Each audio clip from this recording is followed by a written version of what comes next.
PVM, positive vibes, maybe. What up, what up, what up? Jetty 8 track. Y'all know what time it is, 7 p.m. So as usual, Wednesday, Sundays, and this just so happened to be Sunday. We are here this evening to have ourselves another lovely conversation. And we're going to continue to groove in the vibes of this entire month.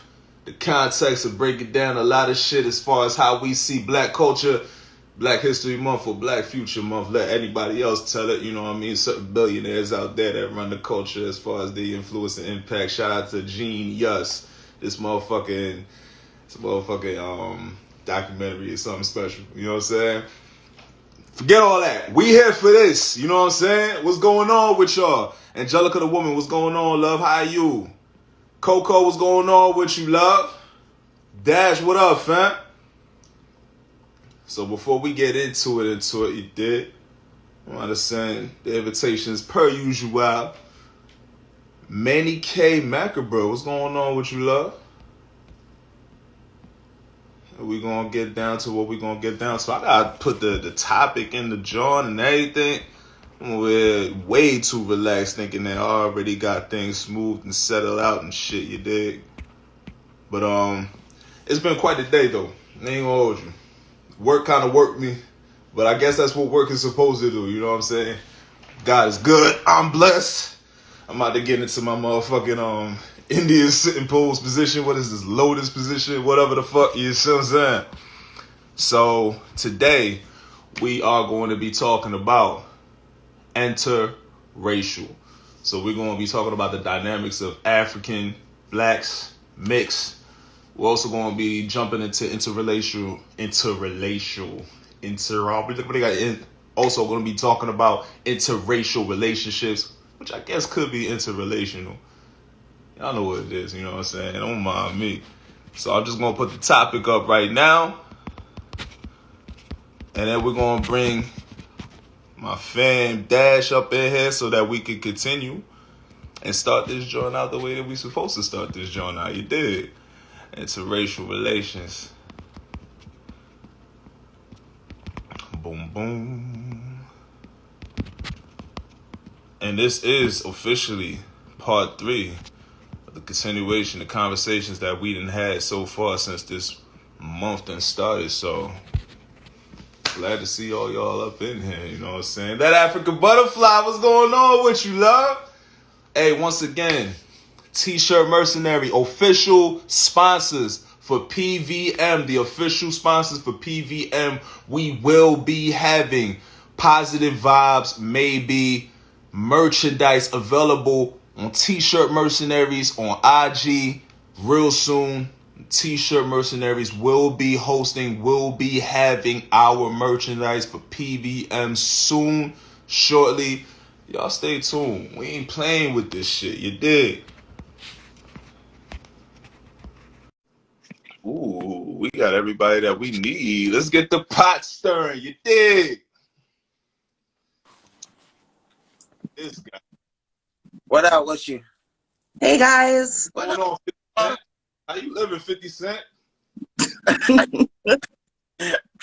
Yo, shout out to 50. You know what I'm saying? And Yeah, the body shaming my man, you know. I don't give a fuck. That nigga's halfway a billionaire. I don't give a fuck. I know what I said. Embrace it. You know what I'm saying? Like my man sitting sitting on the couch eating Doritos, just like, man, I ain't paying y'all no mind. Got all these millions coming in, got these shows. I'm in love this week.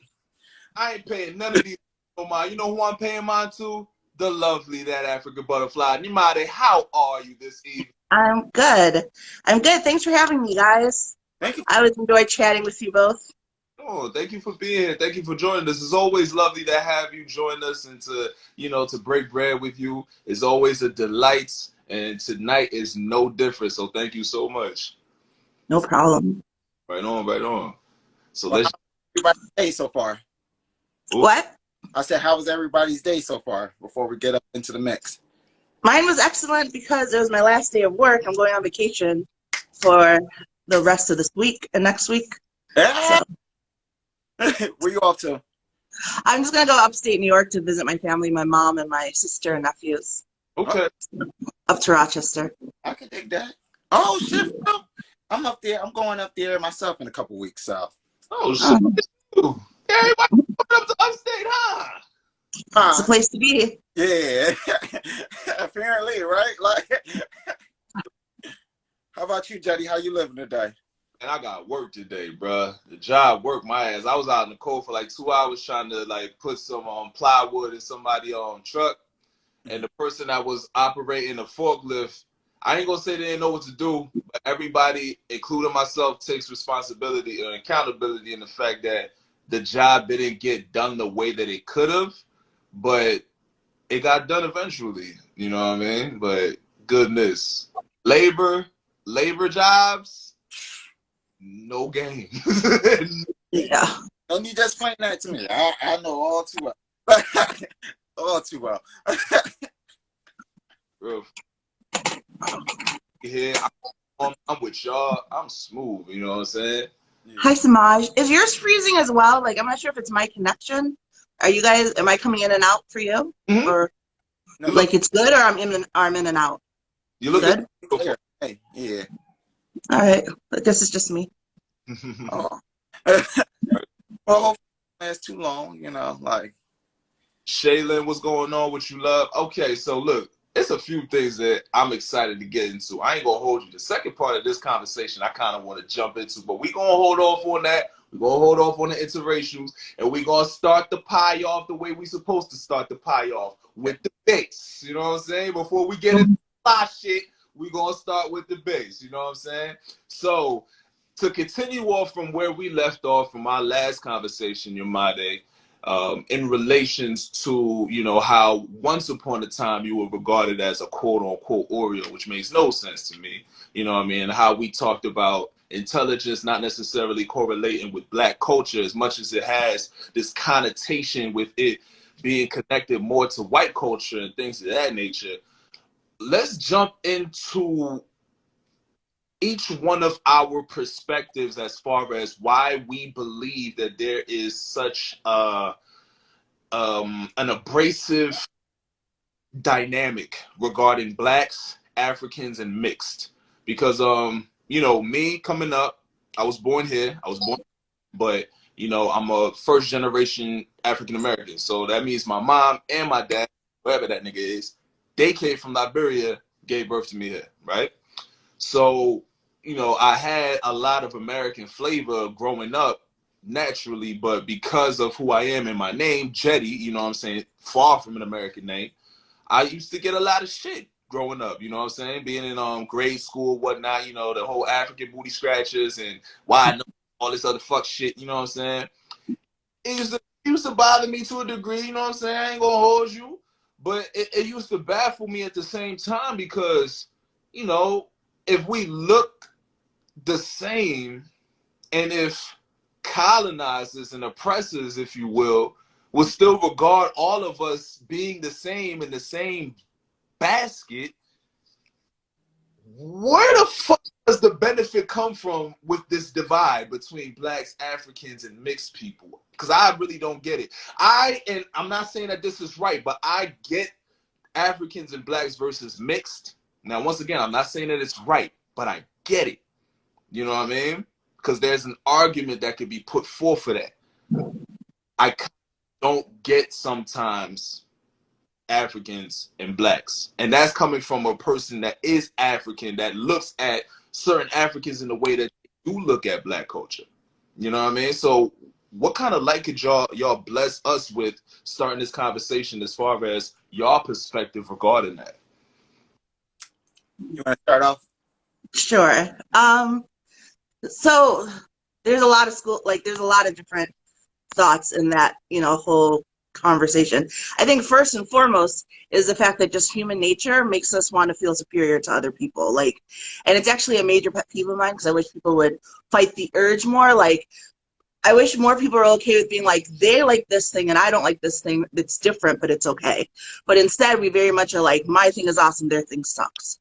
So like we do that even with like music and stuff. So of course, then we do it with like race and people. Like if we're the great group, then their group has to suck, like for me to feel better. So then when you have like Africans versus African Americans, you also have to realize that there's so much like misinformation in the way that people think about Africa. Like even in this day and age, in 2020, I think it was 2020, or yeah, she got married in 2020. I had a friend's mom, well, future mother-in-law, asked me like if being from Africa wasn't scary because of the lions. Like, like I grew up in the city. I don't know. I've never seen a lion in my life, but like you would think that like as of now, people would know better, and they still don't know better. And so what happens is a lot of times African Americans have the same view of Africa as white Americans, which is that it's like either a safari or it's like the poor kids they see on TV. So they want to feel like, oh, well, at least I'm better than that. Like, you know, I may be low man on the totem pole in America because I'm black, but I'm not African. Like, they're really lower. And the funny part about that is most Africans feel the opposite way, which is that like those American people, you know what I mean? And when I was younger, and people would tease me about the way like I talked and things about being white or whatever, I would say, well, I'm not African American, so I don't talk like them. I'm from Africa, so we talk the way your white people talk here. Like, because that was the thing, and I now, you know, wouldn't phrase it like that, but especially when you're younger, you don't want to be like picked on. So like my thing was like, you know, I'm not African. I would very much made sure to separate myself from being like, I'm not African American. I'm African. I am black, because there isn't the whole like the whole stereotype of like black people being lesser, because everyone's black in Africa. So it's just, you know, different shades of it. So I think that part of why we have that divide, even amongst our dark skin, is just everybody's trying to make themselves feel like they're a little bit better. You know, like Africans, we're not as ghetto as African Americans, and then African Americans are like, well, we're not as poor as Africans, and everybody's just wrong about each other, and so we all need to take a chill pill. And then when you get into mixed, I mean, that one's obvious as well, because colorism is and always will be a thing, you know.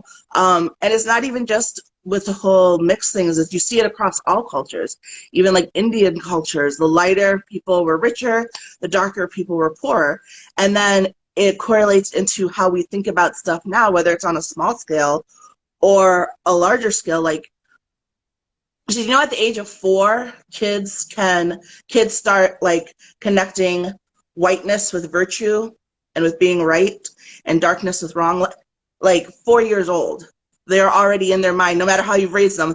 They're, whatever it is about our environment, the news we see, the different things we watch, are pumping into their brain that lighter is better.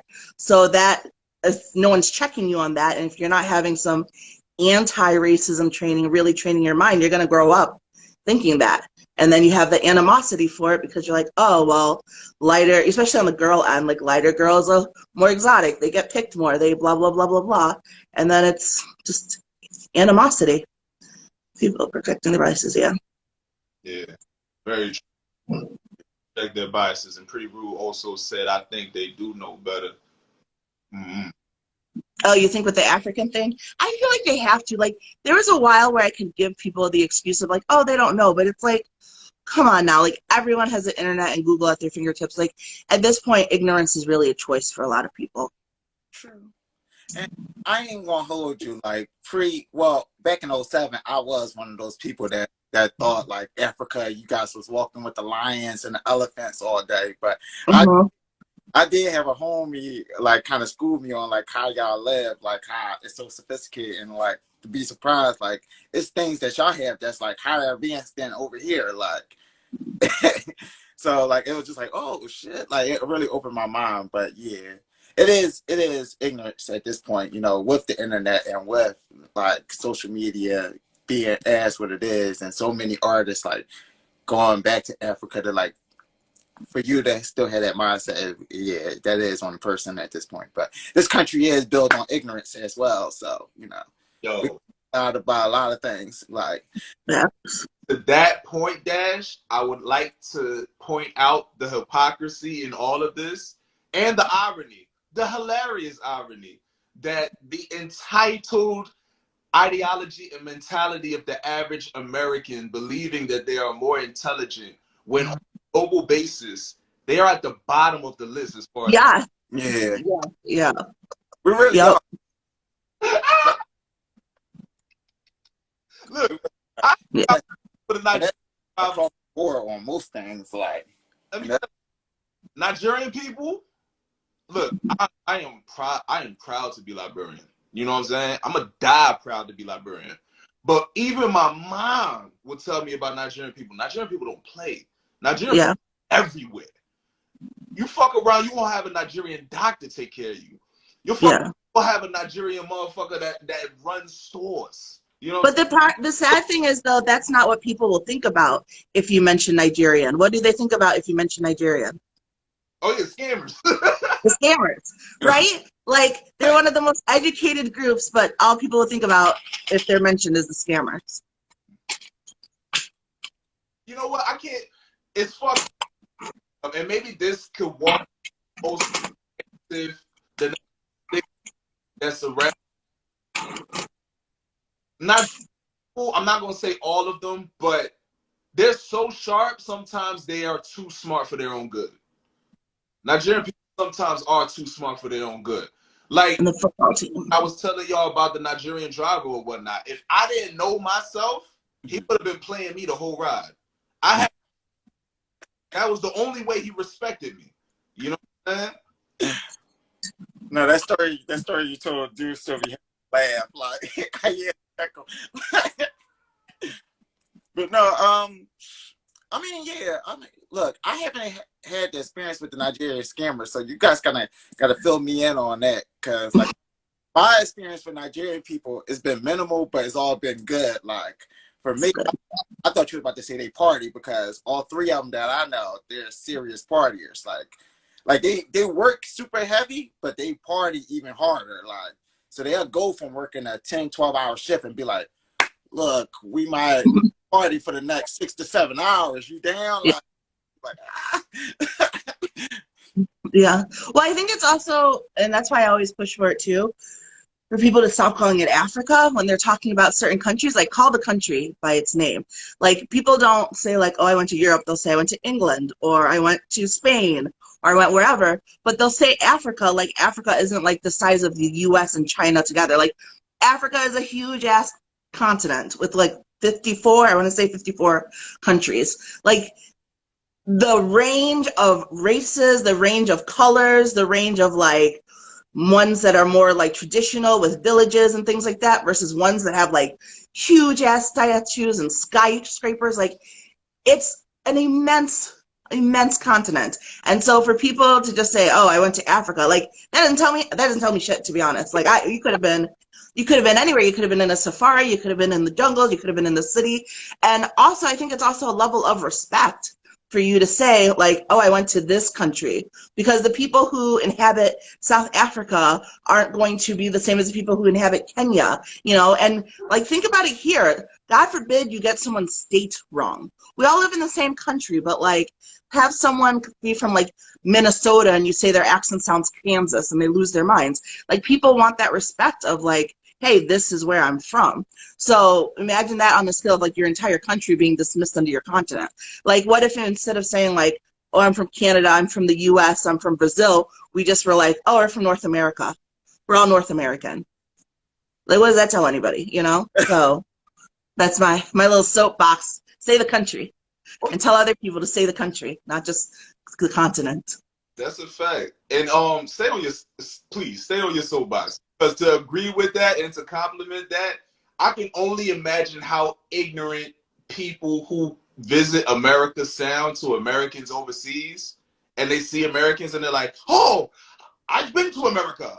I go to America too. It's like, Mhm. okay. Right. What part? You know what I'm saying? Exactly. Yeah. And I think that fall back on like how you said earlier, like the ignorance and them not even like educating themselves on where they're going. They just know it's Africa and just feel like, oh, okay, like I've been there, like that's the one region, instead of being like, okay, this is the certain part I went to, this is where I learned. And part of like when you vacation to these different places, well, I like to pick up like things that be useful knowledge. like that I didn't learn about the place beforehand. You know, like I don't like to just visit the place just to visit the place. I want to learn something about the place, like what makes it so special. Why do people want to come here? Like, or interactions like that. But kind of to give things a little twist, I do want to ask you something, Butterfly. Like, since you're mixed, how do you feel as I'm far as? not mixed. Oh, you're not mixed? Oh shit! I'm just from 2 different tribes in Liberia, but that's it. All right, well, never mind my question then. No, but what's your question? No, well, it was more so like a biracial question because I wanted to know the experience. Like, did you feel like you had more racism from Black people growing up than white people? You know?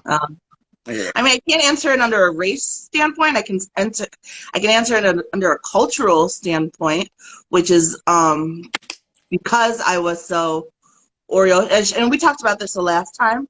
It was like more of a compliment from my white friends and more of a dig from like Black family and Black people. So like I definitely felt more animosity for it. Like, oh, she's so bougie. Oh, she talks like this, and oh, blah blah blah. Yeah. So, African Butterfly, you shared something in your stories that I'd like to get into. Okay. Know what it is that I'm about. I'm nervous. What? And it's how stupid racial constructs are. Mm. Because of a certain couple somewhere in America who gave birth to twins, and one of the twins happened to be white-skinned, and the other twin happened to be black-skinned. Mm-hmm. I don't know if it was a doctor, I don't know if it was a medical professional, whoever it was that was narrating this phenomenon was basically telling us how stupid it was to follow racial constructs because they're fraternal twins, but it still means that genetically they are way more alike than they are different. But because of racial constructs, hospitals and the medical system will treat them differently, which means that it's very possible that there could be medical malpractice in situations that will require both of them to be looked at as equals, but because they look differently, they will be looked at as, okay, this person needs this and this person needs something different because of the way that they look and shit. Mm-hmm. Yeah, that's a huge, huge problem in the medical field. So, I mean, racism is a problem overall everywhere. But in the medical field, because that impacts our life. And it's not even just like, oh, you know, your care provider is like overtly racist or anything. It's like there's stuff they're taught in medical schools about how like we handle higher rates of pain. Like, so it's harder for Black people when they, first of all, there's the stereotype of, oh, they're going to be druggies, but even more so than that, there are really medical professionals who think that Black people are able to handle pain better than their white counterparts. And so it makes it harder for them to get prescriptions, and they end up suffering a lot more than they need to. And I think there was even something that had done a test incorrectly. I want to say it's either a kidney or a liver. Don't quote me on it. But basically the numbers are off. But because the numbers are off, they mean that we have a less likely chance of getting the transplant when we need it. And even though it's like the numbers are incorrect because our numbers should be the same as theirs, because they're not, then we have a harder time getting transplants. So like that stuff like that trickles into, like when people think racism, they think like, oh, they're treated so meanly, or oh, overtly mean and horrible things, but it's so much more than that. It's all like the little ways that we're negatively impacted by racism. Mm-hmm. Mm-hmm. Now, that goes a long way. That definitely goes a long way. And that video was eye-opening. Like, I ain't know, thank you for sharing that, Butterfly, with Jetty, because he shared it with me too prior to the show. And that's something like that's done like worldwide in the United States. And honestly, I actually have a friend that kind of went through something similar. So when I seen the video, it kind of started bringing back memories of the two of them and what they went through with their kids. But is there what are the ways we can kind of go about, like, you know, checking this? Like I'll never hear like solutions as to how we can actually like stop this. Like, is there a way to like report to doctors or when you notice it, or like how do you just? I've gathered like some tips here or there. I mean, first and foremost, be an advocate for your health, right? Like you know you more than the doctor knows you. And like, so this is something I have to deal with on the racial side and on the weight side because the fat phobia in the medical, world, horrible as well. So it's like you have to know your body and know like what you need and how you feel and be able to articulate it. And then I've also heard, find Black doctors, that helps also. I've also heard them say like if they deny giving you either like a test or they deny something that you think would be helpful, tell them that you just want it in writing, that they're saying no to doing that. And a lot of times they'll either say, all right, go ahead and do it, or they'll say, okay. And then, always you can get a second opinion. Mm. Mm.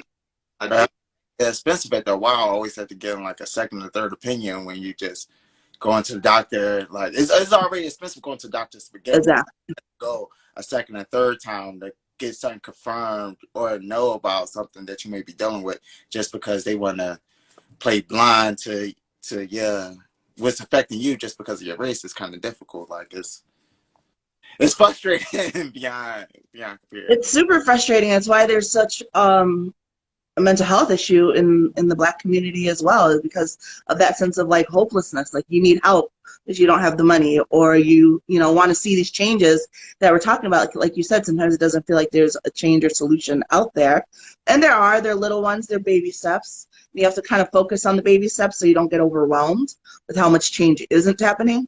But yeah, it's why we have that high rate, because we deal with a lot. Yeah, we. This is not your fault, but I'm feeling a bit triggered because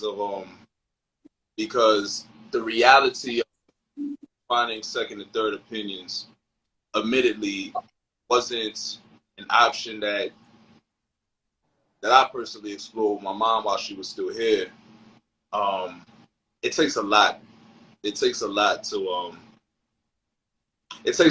get diagnosis from doctors. It takes a lot to go to these offices and to go through the procedures necessary to learn what's going on with you, if indeed there is anything going on with you. So it only makes me is because I also know that there's like a stigma, just a universal stigma, as far as if somebody has knowledge regarding something and they speak a certain type of way, that we kind of feel comfortable with us believing that they know what they're talking about. Mm-hmm. I can't help but to think that perhaps there's something else that connects with healthcare and such, regarding how many times can you go to other people or other doctors for opinions without something running up on your Medicare, or on your Medicaid or some shit like that. You know what I mean? Perhaps what if your Medicaid can't cover it or some shit? You know what I'm saying? What if your Medicare won't allow you to go and get a second opinion or whatnot because the doctor that you're with is in your plan, and the doctor has the knowledge necessary to help, they're outside your plan. You know what I mean? It's wicked here. Yeah, that's why the healthcare system in this country sucks, because it does take so much money, and because I've had times where I've been so sick, but I'll be damned if I'm taking an ambulance because it's going to cost so much. Like you should never have to decide between like your life and the costs of what like living through whatever will cost you, but we have to, because everything is money. Everything's about money. Things that could be cheaper aren't, because people don't want to lose what they get, like with insurance and things like that. So it stinks, because it's really one of those, you're shit out of luck, and it sucks, but that's really what it is. Because even if you like, I have great insurance, but if it's outside of my provider, it's so expensive. Like who can afford that? So you just kind of have to hope and pray and have faith in God that you do find the right medical provider the first time, and someone who's able to help you.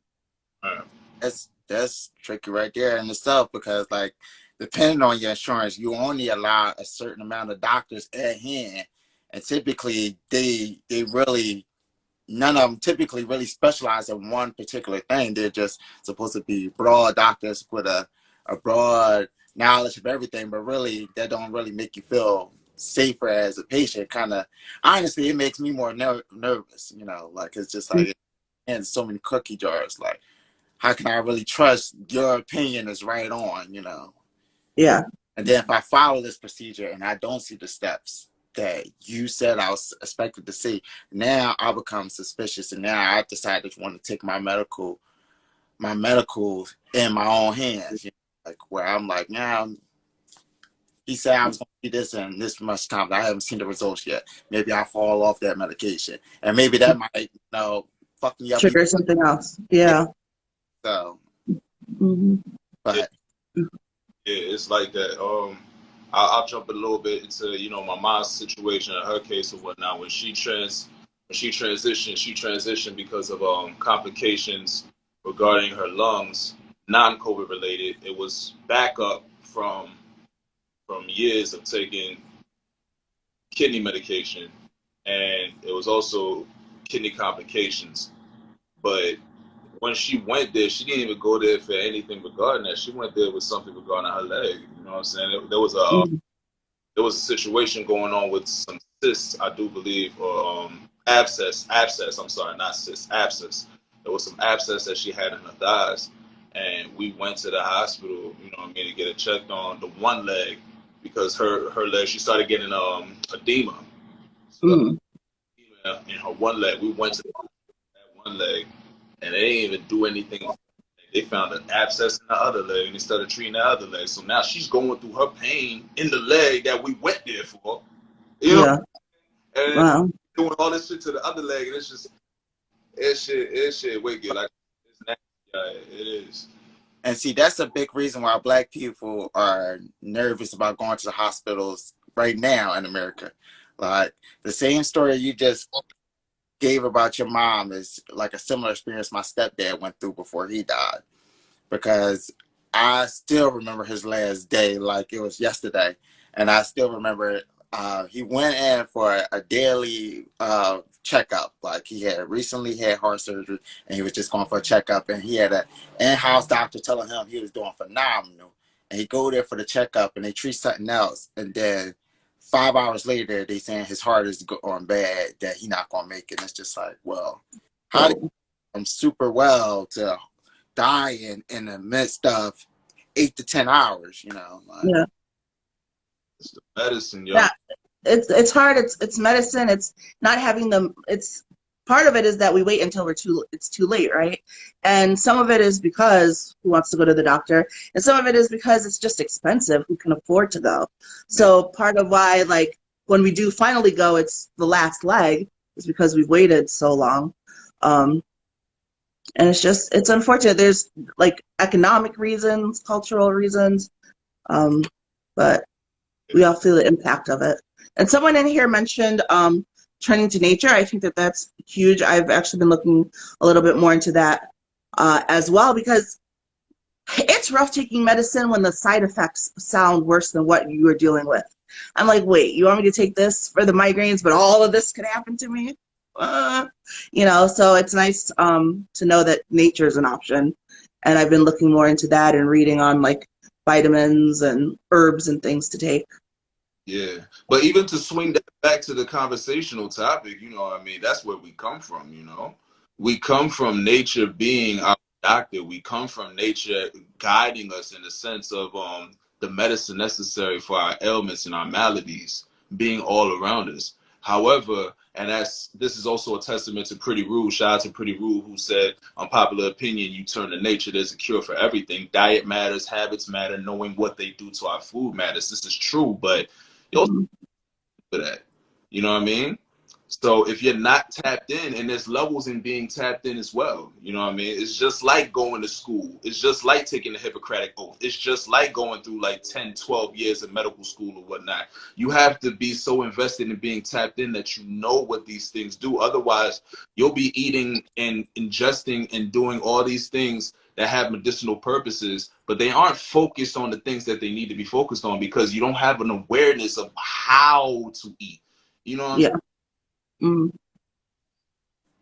and now, yeah, well, that's something that isn't taught to us that you kind of got to learn on your own. Because even at 32, I'm still learning how to eat, and I'm changing up certain food habits that I go through on my daily. Like, I'm not gonna hold you. Like, I love me a steak, you know, like it's something about just going to the steakhouse, getting me a steak, you know, some string beans and mashed potatoes, and, and enjoy myself. Like I look forward to that, and I gotta kind of dial back on my meat, you know, become more plant based in certain aspects, you know, add more seafood here and there outside of the typical ones that I'm eating, you know, like, and with that, like it's a lot of work because like it's certain foods that like I grew up eating and it just doesn't naturally come off appealing to me. And then there's certain things that I'm like looking at, I'm just like, all right, well, this is healthy for me. So I'm going to try to prioritize this into my meal. But at the same time, I want to enjoy what I eat too. Like I don't want to live so healthy where I'm like living this health centric life that I'm not enjoying life in the process. Like, and that's I'm trying to find like that equal balance where my body still met, but my soul will feel just as met, you know. Yeah. I can't quit rice. That's my struggle. Oh no, I ain't giving up rice. No. Right. Yeah. It's like every I probably could have rice every meal of every day. Like, That's true. But yeah. rice is essential. It is the Yep. Like throwing some broccoli, little peas. I like to make my own fried rice with it for real. Like, Yeah, there's a million ways to make it as long as the rice is in there. but also to the benefit of most African cuisine, we don't play around with our greens. Whether Yeah. or not, a great portion of African meals are vegetable based. Yeah. Yeah. Yeah. I mean, if you eat healthy and from the thing is with, I don't know how we got on this nutrition topic, but it's still important for our culture as well. But like, I was watching this documentary and like they said something that really stood out, which is that most Americans are overfed and malnutritious. You know what I'm trying to say, which is that we eat a lot of crap. We eat a lot of crap, so we're eating a lot, but the stuff that we're eating isn't really filling us in the ways we need it to fill us. It's not giving us the nutrients we need to get. So like, yeah, you're having, you know, margarine instead of butter, but you're still just eating crap, you know, versus like other countries where like whether it's, you know, different countries in Africa or in Asia where they're eating like real foods, whole foods. We just eat so much processed stuff and we're just putting chemical after chemical in our bodies, and that's really the problem. yeah, and that's the setup because it's like a corner store on every corner. Like you can't escape it, and then Yeah. it mess you up even more because crap is cheaper than the healthy food. Like eat healthy is expensive. Like that's a budget. Like you kind of, and if you don't have the finances for it, like that's a struggle. Like how do you tell the mom that's raising 2 kids on minimum wage salary she gotta feed them healthier? Like where all she got is money for the crap. Like so that's what Yeah. they eat. Like the That's why crap. we should also get back to not me because I don't garden, but people should get back into gardening Yeah. with fruits and vegetables. Well, people got Like I said, not me, but other people should do it. This is right. good for you. Like if we as people got back into trades, like not even gardening, just gardening too, but like gardening, automobiles, you know, like all the trades, like the black culture could be a little better, like because we are creative. There's things that I feel like just as us as people, we could, if we were more tapped into it, or like even more like how back in the day we would be flipping and changing shit like it wasn't nothing. Like, Yeah, I agree. but that's just my belief in us, though. Like, But hold on, see. This is how we swing it back on point. We are never too far left that we can't get back right again. So speaking of the black culture, yeah, thank you for that, Dash. Like the second aspect of our conversation this evening. I know you've been waiting for it. Let me spark up for this one because And this one here features like, woo! caricatures, the black, Wait, ancestral, Daddy. savior, Dr. Umar Johnson. Oh God. Not Dr. Umar. Oh, Dr. Umar. We can't have a Black History conversation without bringing up Dr. Umar. You know, he just ingrained into the black culture, you know, like himself. Like, No. Check this out. Check this out. In Hi. oh, peace. Naturally modern. What's going on? Good evening. So, in relations to us speaking about ways to uplift Black culture and things that we could consider as far as how they can make Black culture better, or how we, rather, can make Black culture better, there is a popular narrative that has been put forth by Dr. Umar that you can't be about the Black struggle, you can't be down with the cause, as he says, if you're married to the pig, if you deal with the white, if revolution. white is right, you know what I'm saying? Mm-hmm. Please, that African butterfly, could you please tell us how you feel about the Puritan, the Mm-hmm. elitist aspects of what it means to be down for the culture? Do you believe that there is validity in that statement as far as you can't be down with the cause if you fuck with white people in an intimate way? I don't believe that at all, because I think love is love, and I think that you can.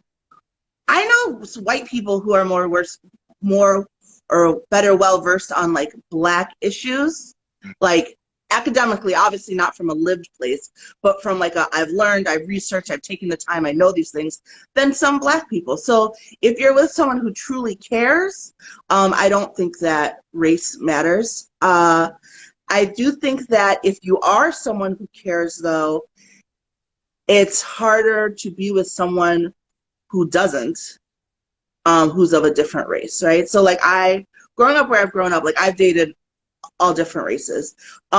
It was easier to have white boyfriends or white flings back when I was back in that mindset, when it's what I was surrounded by, and, I wasn't too tapped into the Black culture and blah, blah, blah. It would be very hard for me to have that type of relationship now because I want to talk about Black stuff. Like, I want to talk about the struggles or talk about how we can improve things and talk about our people. And I think that for me, because of what I view my home as, like my safe haven, my place, and, with my eventual partner, someone who like I can just talk to all the time, it would be hard for me personally to have those conversations with someone who I knew had no clue.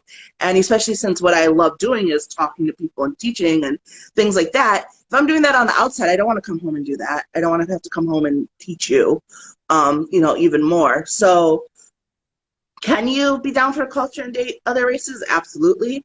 But I do think it's harder if you are someone who's literally for the culture to do that versus, even though the term pains me, versus being more like Black adjacent, which is kind of how I describe it. And because I used to be there, I get it. Like when you're just like Black adjacent, like you're Black, but you don't really know all of the ins and outs, and you're surrounded by, I don't see color people, so you don't see color, and you think that that's okay, and it's not okay, and it's not till you really dig your way through figuring that out to really get it. And some people do, and some people, are Candace Owen. So, that's something. I'm glad that you brought that up, Neymade. I am. And Dash, I'm gonna get to you as far as how you feel about that too. But I'd like to take this little segue to touch upon that, because I used to feel some type of way because my mom used to tell me that. She used to be like, I didn't raise you to see color. And it took me a while before I was able to realize that we Africans speak in metaphor. We speak in analogy. We speak in parables. We don't really speak straightforward when it comes to a lot of issues. We speak in a way that is really poetic in order for us to be inclusive and to expand thoughts regarding it, because we want to challenge the mind that we're speaking to use their mind and use their knowledge and insert that into the places where it's necessary for them to grow for themselves. So when I was young and I didn't get it, I used to be like, yeah, I don't see color. And then I would hear, minds like yours, Neymade, where it's like, hey, that's disrespectful to me if you don't see color. And I had a somewhat conflict with that until I had to reckon with myself. I had to find peace with myself. Not only do we speak in metaphor, so it's deeper than just, of course, not seeing color, but in someone who was African, Liberian woman, a beautiful Liberian woman, to tell me that only reinforced in my heart, in my soul, how beautiful Black was, how beautiful African was. It didn't allow me to go ahead and go against my people and say, oh, because I don't see color, I don't have to see black. Da, da, da.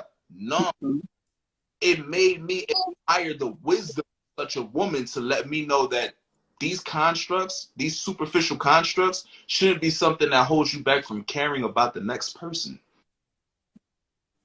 That's absolutely true. But why is it so? Side question. Sorry, really quick, and then we'll go to yours, Dash.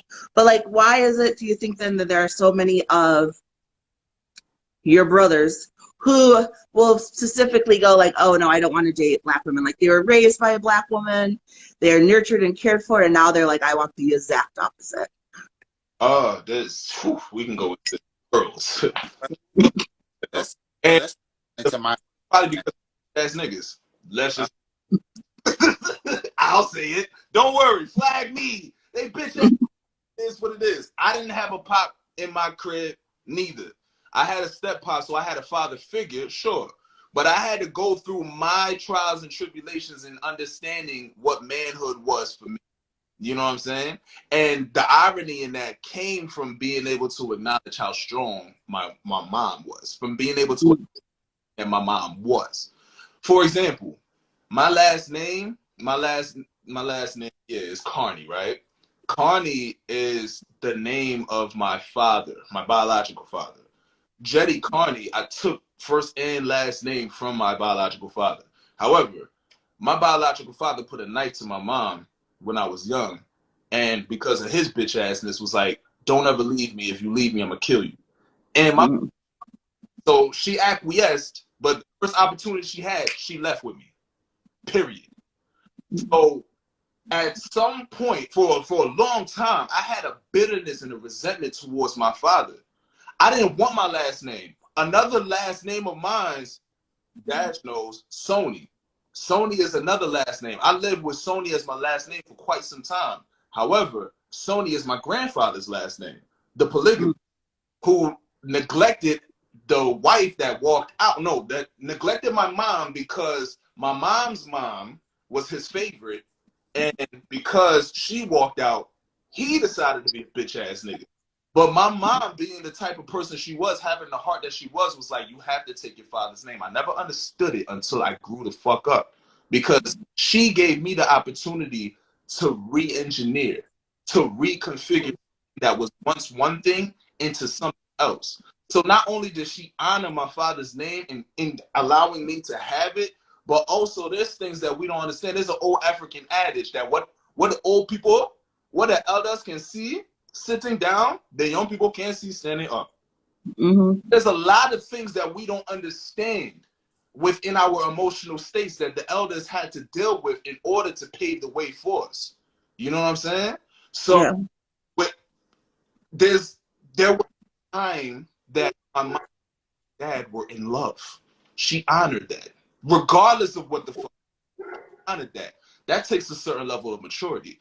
That takes a certain level of awareness and love to be able to break the bonds and the chains that will hold you to bitterness for many years, and being able to hold and give that to me. And I dealt with anger problems for mad years. It took years, and it took me failures upon failures upon failures and mistakes upon mistakes upon mistakes before I got to the place where I'm like, I get it. Yeah. Niggas these days, when they fail, they bitch. Because now they don't know how to deal with the failures in order to grow themselves. They just don't like the sensation of being bad at something. They don't like the sensation of failing. That's how the fuck you grow. You have to fail. Yeah. Black women shouldn't have to struggle to be praised. Absolutely. But I do have to say, shout out to our Liberian mothers, because they deal with so much shit. And it's interesting that, you know, you tried to separate yourself from like from your dad and all of that, because I definitely went through like, I will never date or talk to a Liberian man, because there's just so many people in my family who have dealt with it that I'm like, these men are crazy and cheaters. Like I want nothing to do with Liberian men. Right. But yeah, shout out to our moms for like not only dealing with that, but still having like compassion. Because I used to wonder, like, because my stepdad was abusive too, and my mom was still like would try to encourage my brother and sister to be like nice to him, like even after they moved out, and maintain that relationship. And me with my dad, and like when you get older, you realize the strength in being able to put aside the feelings that that person created in you and the hurt that that person did, to still have like a civil conversation with the child of that person, and to try to encourage that child to maintain a good relationship. Like that's like badass strength. Yeah, So go moms. that's a fact. Shout out to all Liberian moms. Shout out to all African moms. Y'all are wonderful. Y'all strength beyond strength. Y'all tapped into the source for real. Y'all tapped into the source for real. But Dash, let's swing it back to you, bro. Comment by Case that men having respect for their mothers, sisters, female family members had nothing to do with how they treat the women they date. Cut that out. I don't believe that. Sorry. It's true. I mean, it's true and it's not true, because men can be great to their mother and be like assholes to the girls that they date. Like, just because they're great to like, and they have respect for their moms or whoever, doesn't mean that they're gonna have respect for the other women in their lives. They should. They don't. Love is a choice, and how you treat somebody most times is really a reflection of how you're feeling about yourself. I don't feel like just because you treat your mother well, you're going to treat the woman you're dating well. If you're in a bad mental state, you're going to treat her horribly. It really depends on bad mentally, physically, or whatever is most important to you, because I know myself, like, and when I haven't been either like in the best financial state or the best mental state, my partner has suffered because of that, because I'm punishing her for the failure I feel like I'm eluding, you know, I'm expressing myself, like, so I took out my frustrations on my partner. But going back to what we was talking about though, just to get things back on subject, you know, like, and going back to I think it was Butterfly, I think you said it about like the what was it, the color shouldn't mean everything. I think that's what it was. Or I don't see color when I see.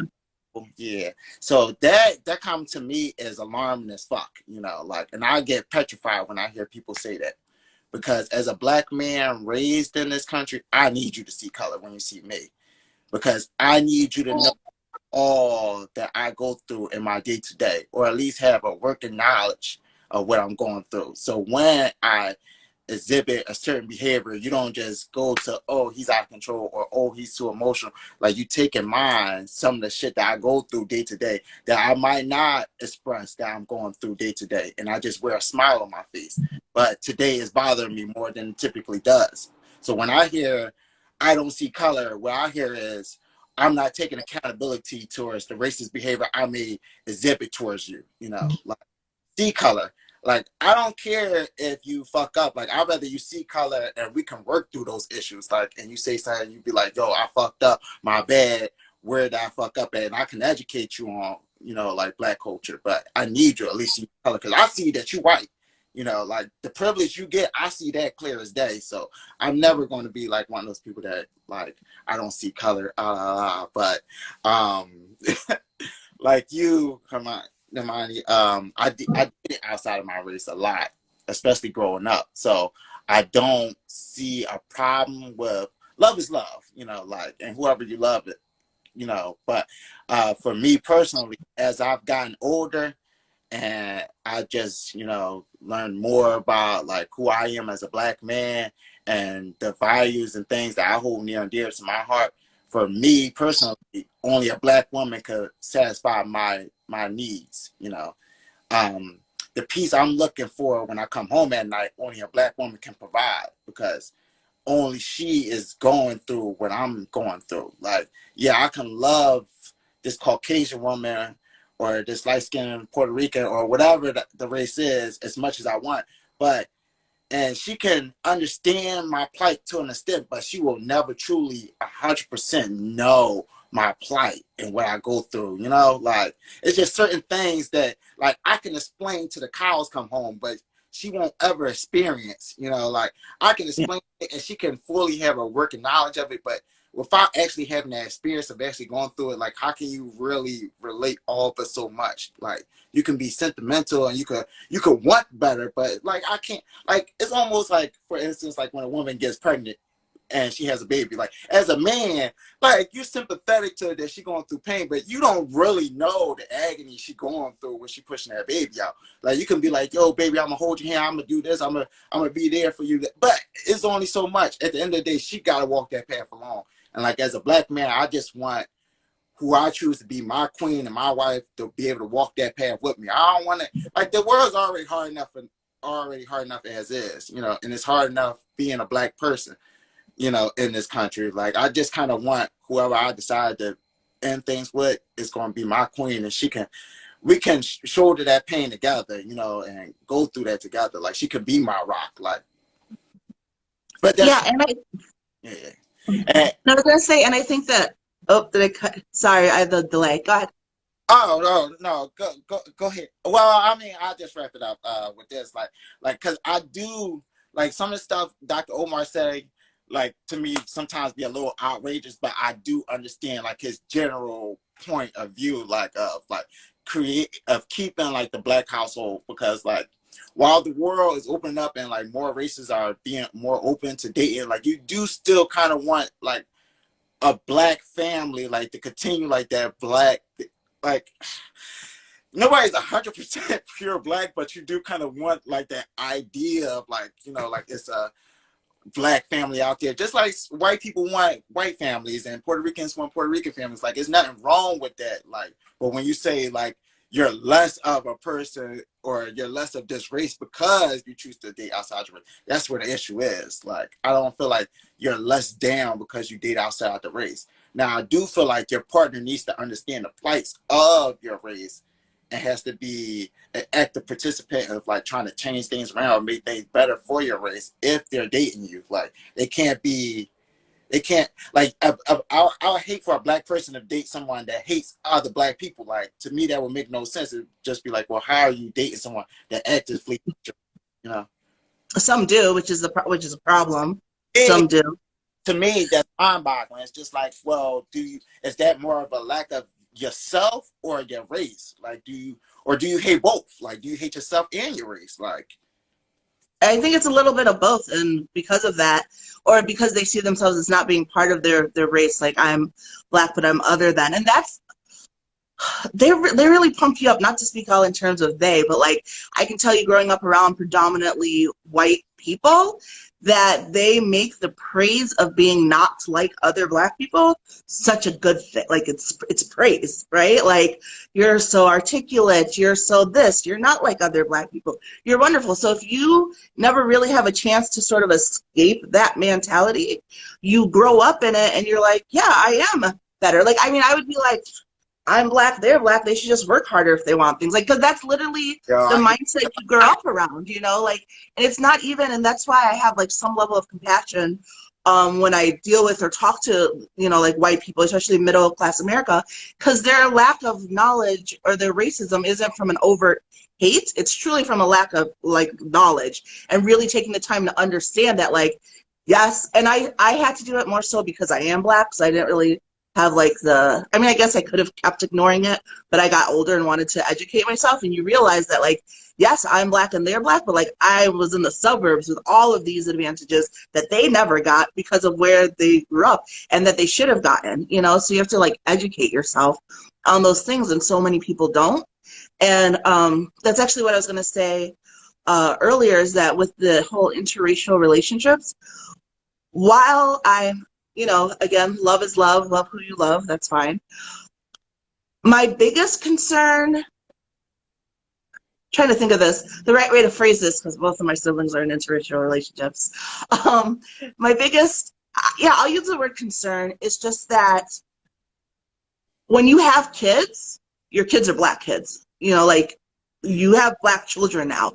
So while you know, I mentioned earlier, like I would like to have a spouse who like understands my struggle a little bit, or who I can go to and talk about those things. I think it's even more so to understand when you have children, how those things are going to impact your children. Like you need to then really take the time, and this doesn't happen enough, to really educate yourself on like what it's like to be like a little black boy or a little black girl in this country, because your child, who is now a very light shade of black, is still black and is still going to have to deal with some of the things that we have to deal with that we might be educated on. We know that black kids get punished at a harsher rate just because they're black. We know all those things, but when your kid comes home and says, oh, I feel this or I think this, and it might be because I'm black, like, you or someone as a white parent who's not used to having to deal with something like that will be like, well, you just need to behave better. Like, they may not think like, you know, my mother would think to like go to school and be like, why, you know, do I feel like you're targeting my daughter, things like that.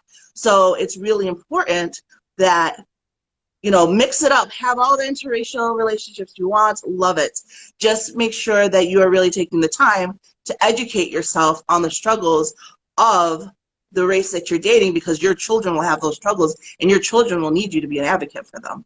Yeah, and that's why you gotta be mindful before even when you're in the dating stage of who this person is, like, and that's why I think Omar, I think that's his biggest point, is like, if you're dating a black woman, you don't have to worry about the fact is, will she fight for my kid, my future kid? Like, will she put that over? Like, if you're dating a white woman, you do have to be mindful of like, how was she raised? Like, is her family open to the possibility of her dating outside of her race? Because like some white families like hate the thought of one of their own dating outside of their race. And like, while she may be the black sheep to step outside and date a black man, like, the rest of the family is throwing regular hate at this, and it's making it. And it can go both ways too, don't forget, because there are black families who want no part of white people within their families. So if it's bad for your white spouse, it's going to be rough for your mixed children as well. It goes both ways. No, that's definitely true. Like, all this is hand in hand. I'm just using it under the text of like, if I was dating outside of my, Yeah. you know. But yeah, all that is definitely true, hand in hand. And you kind of got to be mindful. Well, you have to be mindful of that. Like, your dating situation, you have to know your partner and how they will handle these other races, because that will be an issue. Like, and I don't have experience being a mixed kid, 'cause I'm not mixed, but just from mixed interracial people I've come across in my time span, they all share the one thing in common of like, at one point, being unsure of who they were, like whether they were black, white, how should they identify, you know, like the personality traits they should exhibit. Like, that's been the one commonality in all of them that they experienced at some point in their life.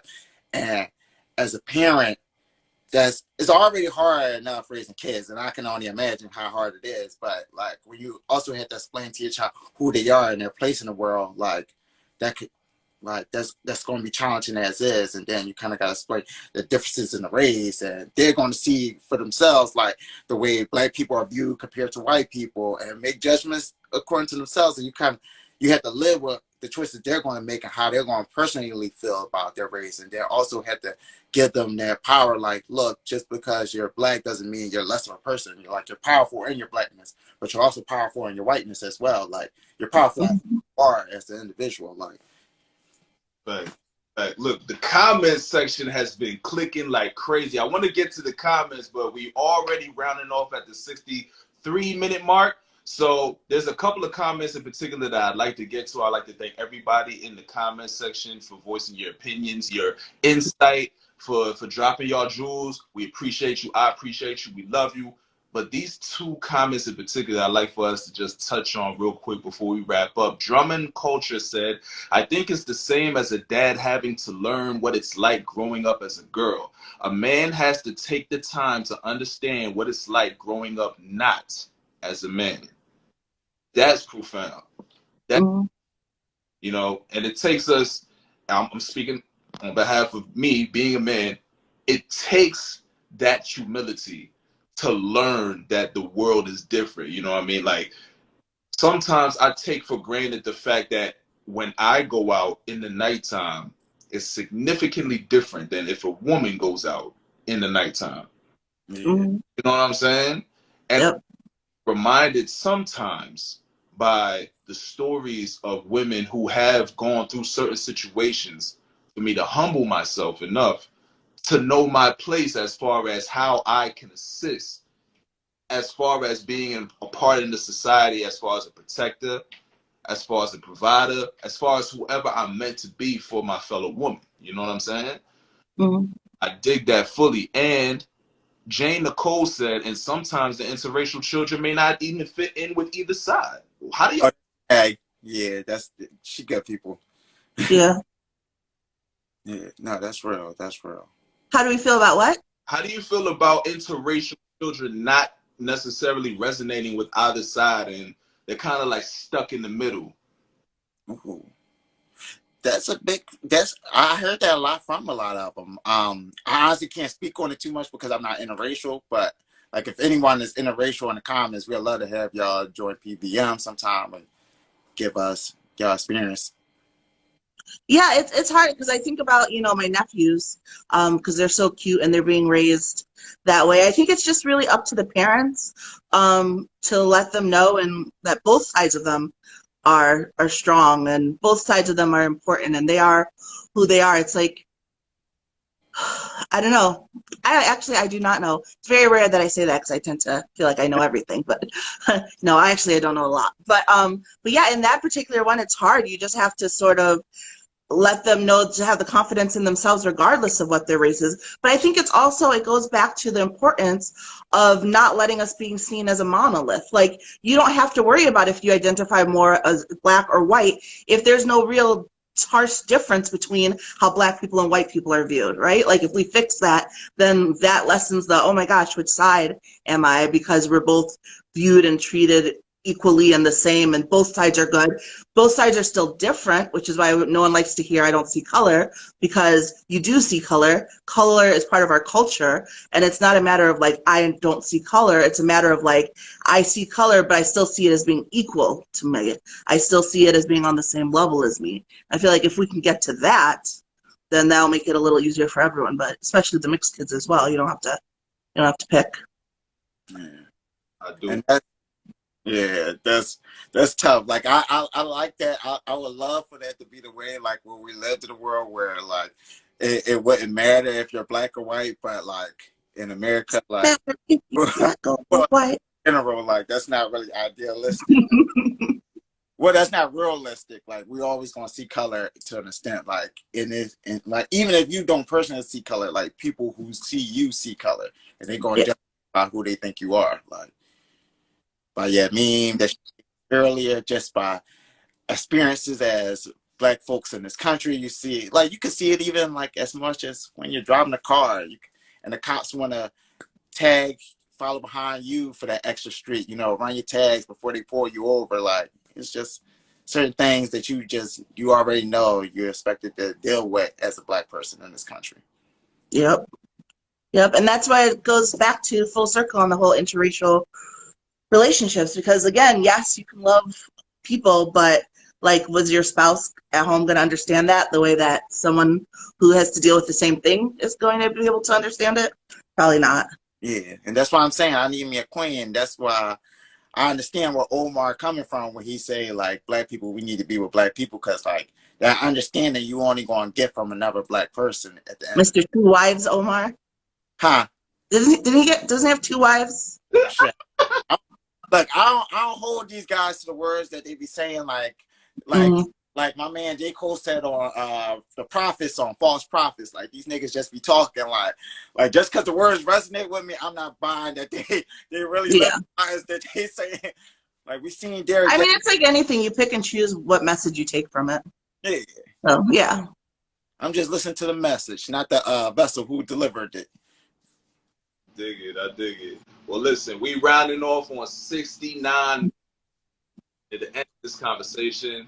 Miss That African Butterfly, thank you so much for joining us. As usual, it's always a blessing. It's always a pleasure to have you here to speak with us.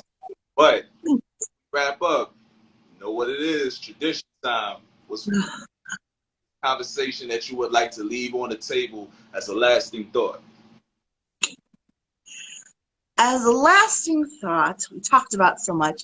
My lasting thought is educate yourselves. Like, everybody. Like, even if you have lived the experience. There's still so much that you don't know. There are so many good books.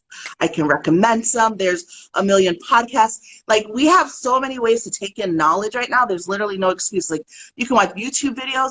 If you have a short attention span, there are TikTok pages that teach you a shit ton of stuff. Like, there's literally no reason not to educate yourselves a little bit more on like what's going on in any field. So that is my last point. Right on. How about you? What's your last word? I said something and I kind of almost cut you off, Neymade, and I apologize, but I do want to re-emphasize the wisdom in what you said. My lasting thought is I don't know. One of the illest things that my mom ever taught me was you can't get in trouble if you say I don't know. You know what I mean? And in relation to what we're talking about as far as interracial children and things of that nature, you know, it helps being able to acquiesce to their level, quote unquote, and letting them know that I ain't got all the answers, but I find that we can journey together. I don't know. There's so much power in being able to say I. There is. Yeah, that's perfect. See, Jetty, I wish your mom was around when I was in middle school and I was getting in trouble where I was telling my mom I just didn't know, you know, like she was. Okay. Yeah, I don't think she meant it that way. My mom put my ass too, because she'd be like, oh, you smart. You want to talk all the talk you want to talk. Now you don't know? But yeah. My mom would make me pump tires until I knew. Oh, no. Oh, it's an African punishment where you hold your ears and do squats. So fun. We really creative for punishments. Yeah, they're very creative. Oh, Jesus. All right, so my last word is going to be kind of summarizing what you both said, and that's going to be grow, learn, and, you know, understand, you know, be open to what you don't know, you know, be mindful that, you know, like, just because you have a certain way of thinking, others don't share that same thinking, and be open to, like, the next person, you know, start everything with love. Like, if you start with love, you can never go wrong. Also, we'll be coming back here for episode 4 of the Black History next week, talking about the power of the N-word. So hopefully all you will join us for that conversation as well. This episode will be up on our YouTube channel. Subscribe to the YouTube page at Positive Vibes Maybe. Oh, can I plug something real quick? Of course. Yes. So on my page, I do lives on Tuesday nights about mental health. It's Black History Month, so we've been specifically focusing on that. So saved are 2 really good ones about Black mental health. The first one, we talked about how racism impacts our mental health, and also how racism impacts the diagnosis of mental health, like how men are overly diagnosed with schizophrenia, things like that. And then the one yesterday, we talked about ways to care for yourself as we deal with it, and how also like modern day stuff impacts our mental health, like how kids from the inner city have the same level of PTSD as people from war zones. So we talked about that. So those are saved. And then next Tuesday, you can join me live 8 p.m. on Tuesday, and we're going to talk about Black love. So I have a therapist, a relationship counselor, and we're going to talk all about Black love and relationships and supporting each other, all that good stuff. I like that. Definitely. Send us some reminders so we'll plug it on the page to, you know, help promote it as well. We'll do. And also, shout out to T-Shirt Mercenary, the sponsor for Positive Vibes Maybe, the TV show. Merchandise will be on the way. T-shirts real soon. Jetty is sporting one of them as we speak. And join us this Sunday. Make mugs. Oh, you said mugs? I said you should make mugs. Yeah. We got a long list of things that we got. Like, that's definitely added to the list now that she done said it, because I like that idea. Yeah. And join us this Sunday as we're joined by our special guest. What is it? Prolific this Sunday? Yeah, Prolific One of EO Dub, end of the week, will be joining us this Sunday for his release and LP. We're going to talk to him about his artistry and about the art that he does in and around the city of New York. We're going to get into a lot of things regarding art, music, and personal life of an artist. Yes, sir. Yeah. Join us 7 p.m. Eastern Standard Time for that. And you all enjoy your night. You know, like stay blessed up, stay loved up, stay prayed up, and, you know, Enjoy your night and enjoy your vices as well. Bye, guys. Peace.